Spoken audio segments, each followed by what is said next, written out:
ప్రత్యేకించి ఈరోజు ఒక హిస్టారిక్ డే అసెంబ్లీలో కొన్ని దశాబ్దాల పోరాటం తర్వాత వర్గీకరణని ఈరోజు చాలా విజయవంతంగా బిల్లుని ప్రవేశపెట్టి దాన్ని సాధించిన ఘనత గౌరవ ముఖ్యమంత్రి శ్రీ నారా చంద్రబాబు నాయుడు గారిది. అలాంటి సక్సెస్ఫుల్ ఈ రోజున శాసనసభ్యులందరూ ఈ క్రీడా సమ్మేళనం తాలూకు మన ప్రైజ్ డిస్ట్రిబ్యూషన్ కానీ అలాగే ముఖ్యంగా ఈ కల్చర్ ప్రోగ్రామ్ చూస్తే నాకు నేను చేసిన గబ్బర్ సింగ్ సినిమాలో నా పోలీస్ స్టేషన్ సీన్కి వచ్చింది, చచ్చిపోయాను నిన్న. అంటే నేను ఎప్పుడు నా లైఫ్లో ఇన్ని దశాబ్దాలు అంటే మనకు కొంచెం మన అసెంబ్లీలో ఇన్ని దశాబ్దాలుగా ముఖ్యమంత్రి గారిని మన నారా చంద్రబాబు నాయుడు గారిని చూస్తున్నప్పుడు ఎప్పుడు ఆయన ముఖం ఇంత నవ్వుగా నేను నా జీవితంలో మనం ఎవరూ చూడలేదు. అసలు ఎప్పుడు అంటే అంటే నవ్వే పరిస్థితులు ఉండవు.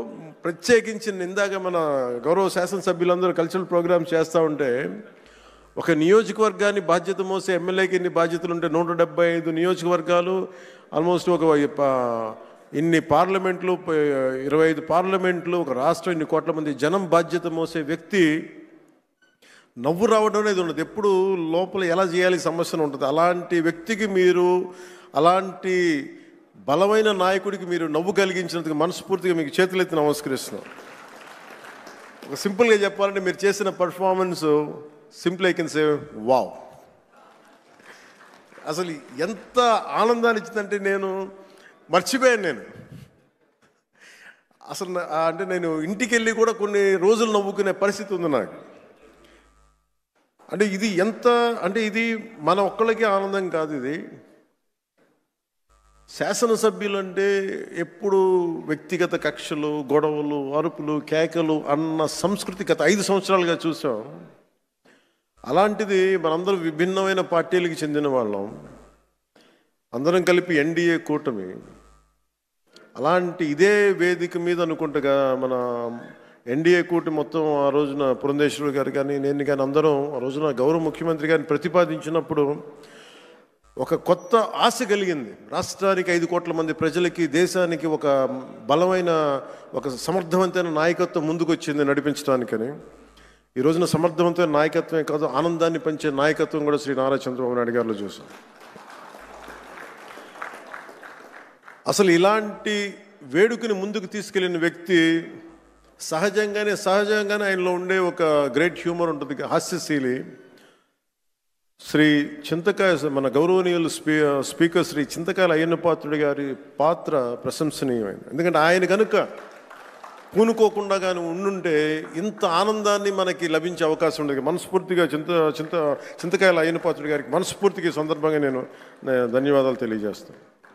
అలాగే గౌరవ అసెంబ్లీ చైర్మన్ శ్రీ కొయ్యి మోషన్ రాజు గారికి, అలాగే దుర్యోధనుడిగా మనందరిని ఆలోచించిన శ్రీ రఘురామకృష్ణరాజు గారికి, కమిటీ సభ్యులకి, స్పోర్ట్స్ డిపార్ట్మెంట్ అధికారులకి, కార్యక్రమాన్ని విజయవంతంగా నిర్వహించిన ప్రతి ఒక్కరికి నా హృదయపూర్వక కృతజ్ఞతలు. ఈ 3 రోజుల పాటు మన శాసనసభ్యులు cricket, tennis, shuttle, volleyball, kabaddi, athletics, tug of war అనే క్రీడల్లో ఉత్సాహంగా పాల్గొనే క్రీడా స్ఫూర్తిని ప్రదర్శించారు. నాకు దురదృష్టవశాత్తు ఏంటో నేను ఎప్పుడు నా క్రీడలు నాకు తెలియదు చిన్నప్పటి నుంచి కూడా. మొట్టమొదటిసారి నాకు కూడా ఒక ఆశ కలిగింది, నాకు కూడా చేయాలనిపించింది. మేము వచ్చే సంవత్సరం ఒక ప్రయత్నం చేస్తాను. ఈ పోటీలో విజయం సాధించిన సభ్యులందరికీ నా హృదయపూర్వక అభినందనలు. మీరు చూపించిన సహనశీలత కానీ, పట్టుదల కానీ, ఇది ఏదో సరదాగా ఇవన్నీ కంటే కూడా మనందరి మధ్య ఒక స్నేహపూర్వకమైన వాతావరణం, అంటే ఏదన్నా సమస్యలు వస్తే కలిసికట్టుగా పోరాడే ఒక ఐక్యతనిచ్చింది. అది నాకు చాలా చాలా ఆనందాన్ని ఇచ్చింది. అందరం పార్టీలకు అతీతంగా మర్చిపోయి సీనియారిటీ, జూనియర్ని తారతమ్యాలని మర్చిపోయి అసలు ముందు తీసుకెళ్లిన విధానం, ఈ స్ఫూర్తి ఒక ఆంధ్రప్రదేశ్కి కాదు భారతదేశానికి కూడా ఒక స్ఫూర్తి అని మనస్ఫూర్తిగా నాకు నిజంగా చాలా ఆనందంగా అనిపించింది.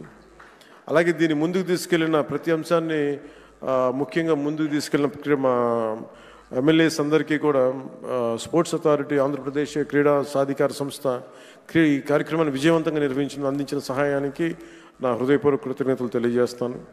క్రీడా మైదానంలో ఏర్పాట్లు కావచ్చు, అవసరమైన క్రీడా సామాగ్రి, క్రీడాకారుల సౌకర్యాలు వంటి అన్ని విషయాల్లో వారు చేసిన కృషి చాలా చాలా ప్రశంసనీయం. శాప్ అధికారులు, కోచ్లు, మరి సిబ్బంది మన అందరి తరపున ప్రత్యేక ధన్యవాదాలు తెలియజేస్తూ, మీ అంకిత భావం వల్ల ఈ రోజున క్రీడా సమ్మేళనం ఇంత విజయవంతంగా సాగింది. ఈ సమ్మేళనాన్ని విజయవంతం చేసిన ప్రతి ఒక్కరికి నా మనస్ఫూర్తిగా అభినందనలు తెలియజేస్తూ, ఈ పోటీలో పాల్గొన్న ప్రతి ఒక్కరికి నా ప్రగాఢ అభినందనలు తెలియజేస్తూ, విజేతలకు మరొకమారు శుభాకాంక్షలు తెలియజేస్తూ, మనందరం ఈ స్ఫూర్తిని, ఈ ఆనందాన్ని ముందుకు తీసుకెళ్తూ ఈ ప్రజా సంక్షేమం కోసం, ఆంధ్రప్రదేశ్ అభివృద్ధి కోసం గౌరవ ముఖ్యమంత్రి గారి స్వర్ణాంధ్రప్రదేశ్ 2047 దిశగా అందరం అడుగులు వేయాలని, ఈ కనీసం నేను ప్రతిసారి పదే పదే చెప్తాను, ఈ ఆనందం కనీసం స్థిరత్వం ఇవ్వాల్సిన ఆనందం, కేవలం మనం ఈ రోజున ఆనందంగా ఉండటమే కాదు, ఈ ఆనందాన్ని వచ్చే కనీసం 1.5 దశాబ్దం పాటు మనందరం కృషి చేసి ముందుకు తీసుకెళ్తే తప్ప ఈ గాడి తప్పిన ఈ రాష్ట్రాన్ని గాడి పెట్టాలంటే కనీసం 15 సంవత్సరాలు కనీసం పనిచేయాలి. ఇది ప్రధానమంత్రి గారు 3వ ప్రధానమంత్రి అయ్యారు. అలాగే ఆయన 3 పర్యాలు నేను ముఖ్యమంత్రిగా చూడాలి, నాకు మనస్ఫూర్తిగా నాకు ఆశయం, కోరిక కూడా. ఎందుకంటే ఆయన అనుభవాన్ని మనం ఎక్కడ కూడా అసలు పక్కన పెట్టలేం. సో ఆయన దగ్గర నేను మనస్ఫూర్తిగా ఈరోజు మరోమారు గౌరవ సభ్యులందరి తరపు నేను ముందు చెప్తున్నాను, ఆయన దగ్గర నుంచి నేర్చుకోవడానికి కానీ, ఆయన కింద పని చేయడానికి కానీ నేను అనుక్షణం ఎప్పుడు సంసిద్ధంగా ఉంటానని తెలియజేసుకుంటూ, నాకు ఈ అవకాశాన్ని ఇచ్చిన ప్రతి ఒక్కరికి ధన్యవాదాలు తెలియజేసుకుంటూ, ముఖ్యంగా మీరు ఇంటికి వెళ్ళేటప్పుడు మీరు చాలా అనుభవాలు తీసుకెళ్తున్నాను.